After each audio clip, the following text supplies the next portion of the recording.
왜 안 믿나? 요한복음 6장 41절로 51절 말씀입니다. 여러분 성경을 이렇게 찾으셔가지고 여러 가지 그 컬러풀한 펜으로 이렇게 밑줄도 좀 이렇게 그으시고 뭐 자대고 그으셔도 돼요. 반듯하게 반듯한 생활하시는 분들은 자를 대거나 아니면 이제 그 크레딧 카드 같은 거 이렇게 사각형으로 된 거 딱 놓고서 그 밑줄도 이렇게 그어 놓으시고 반듯하게 그다음에 메모도 좀 하시고 성경을 이렇게 성경은 거룩한 책이지만 성경을 깨끗하게 보시려고 노력하지 마시고 여러 가지 밑줄도 좀 그시고 메모도 좀 하시고 어떤 분은 이 성경 잠 안 올 때는 성경을 이렇게 머리로 베고 자시는 분도 있다고 그래요.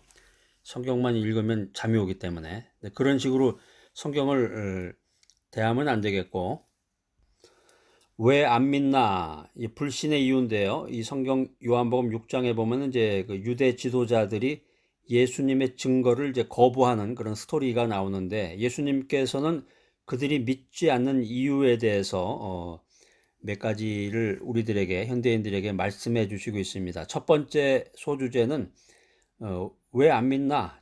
죄성이 하나님을 거역한다는 거죠. 현대인들이 왜 주님을 거부하고 주님을 믿지 않느냐?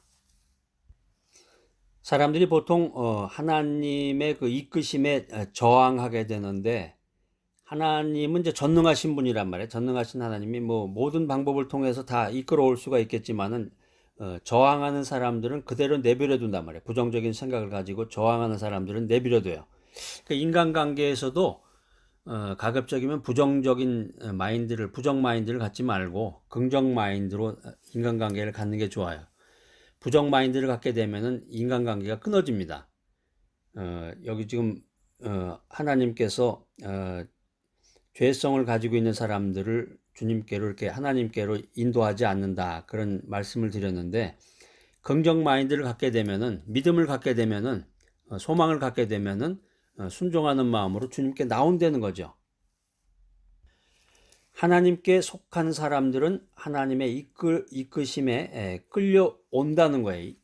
그러니까 이게 인생의 원리, 그 인간관계의 원리인 것 같아. 그러니까 사람과 사람의 만남. 이게 오늘 이제 메시지 들으시는 분들 가운데 혹시 이제 비즈니스를 하시는 분이나 CEO나 사회생활 하시는 분들이 있다고 하면 그 인간관계의 기본 원리를 알아야 된단 말이에요.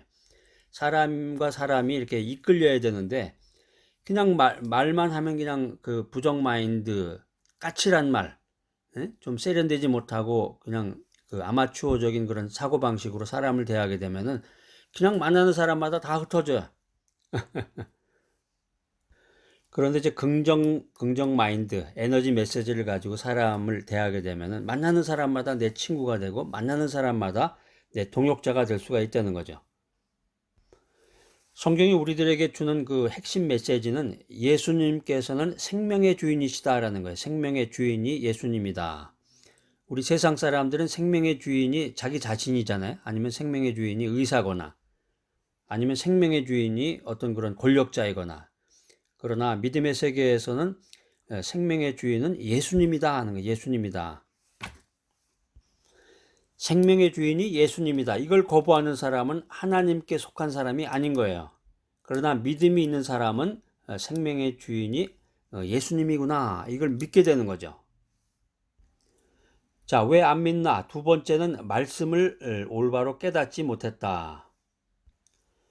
보통 세상 사람들은 이 타락한 피조물로서 죄를 사랑하고 하나님을 증오하면서 인생을 살아가는 반면에 하나님께로 부르심을 받은 사람들은 그분의 말씀을 듣고 배우고 그 교훈대로 살아가고 있습니다. 여러분들 어떠세요? 여러분들은 하나님 원망하면서 살아가십니까? 아니면 주님께 순종하고 헌신하는 인생을 살아가십니까? 그거는 제가 여러분 만약에 만나게 되면 1분 안에 제가 파악을 할 수 있을 텐데 그 사람이 사용하는 그 시간과 돈을 보면 알아요. 그 사람의 마음이 어디 있는지, 그 사람의 마음이 있는 곳에, 그 사람의 재물이 있는 곳에, 그 사람이 가는 장소, 그 사람이 사용하는 그 시간을 보면은 그 사람의 그 인생관, 철학, 믿음, 신앙, 그 모든 게 다 거기서 드러난단 말이에요. 자, 성경에 보면 예수님께서는 아버지의 교훈을 듣고 배운 자마다 예수님을 알고 예수님께로 온다 이렇게 말씀하셨는데 그런데 아직까지도 많은 사람들이 예수님께로 오지 못하는 이유가 뭡니까? 그게 바로 말씀을 올바로 깨닫지 못했기 때문이다 하는 거예요. 말씀을 올바로 깨닫지 못했기 때문이다. 그러니까 우리가 이 현대 사회를 살아가면서 오늘날 이렇게 살아가면서 너무 바쁘고 세상 돌아가는 거 쫓아가다 보면은 정신 못 차리는 그런 시대가 됐는데, 그러니까 딱 앉아가지고 이 성경 말씀을 연구하고 들어야 되는데 그럴 시간이 없는 거예요. 그럴 시간이. 그래서 이 메시지도 너무 길고 복잡하게 할 게 아니라 간단 명료하게 클리어하게 핵심적인 내용을 좀 전하는 것이 좋을 것 같습니다. 자, 왜 안 믿나? 자, 왜 안 믿어요? 왜 안 믿니? 첫 번째는 뭐라 그랬어요? 죄성, 죄악된 마음이 하나님을 거역한다. 두 번째는 말씀을 올바로 깨닫지 못했다. 세 번째는 그 마음의 중심에 하나님이 없다 하는 거예요. 하나님을 믿는 사람들은 그 안에 이미 영생이 주어졌습니다. 이터널 라이프, 영원한 생명, 영생이 주어졌는데 믿지 않는 사람들은 하나님을 거부한 것처럼 예수님을 거부하게 된다는 것입니다. 예수님을 거부할 뿐더러 예수님을 영접치 않았다.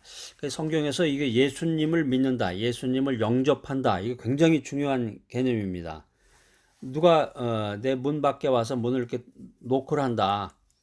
그러니까 한국은 대개 보면 그 벨을 누르죠. 띵동 하거나 뭐 이렇게 벨을 주로 많이 누르는데, 미국에서는 이렇게 노크를 하는 경우가 많아요. 그 포스트맨이나 우체부라든가 누가 손님이 왔을 때 보면 이렇게 문을 노크를 하는데 잘 안 들릴 텐데, 그러니까 거실에 아마 누가 있다고 상상을 하고서 이제 그러는 것 같은데, 벨은 잘 안 누르고 노크를 하는 경우가 많은데,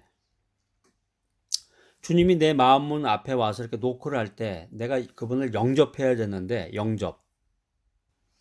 그러니까 세상 사람들은 기적을 보면은 놀라고 기뻐하지만 그 기적을 일으킨 분이 누군지를 모른다는 거죠. 이게 참 난센스입니다.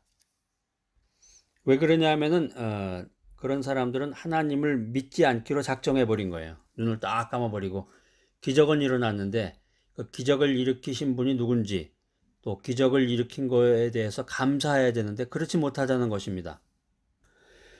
자, 오늘 이 메시지를 들으신 여러분들, 오늘 이 순간에 여러분 시간을 투자하셔가지고 이 메시지 듣는 것 자체가 이 삶의 기적이란 말이에요. 여러분, 살아있다는 것 자체가 기적이에요. 지금 이 순간까지 왔다는 것 자체가 기적이다, 참 감사하구나, 이런 마음을 가지신 분은 이미 그 마음속에, 마음의 중심에 주 예수님이 계신 줄로 믿습니다. 자, 왜 안 믿나? 오늘 이 귀한 메시지 들으시는 여러분들, 이 믿음 생활, 신앙 생활이라고 하는 것은 하나님의 은혜의 선물이다. 믿는 사람들, 신앙인들은 이것을 깊이 감사해야 되는구나, 이런 생각을 가지시는 귀한 여러분들이 되시기를 바랍니다.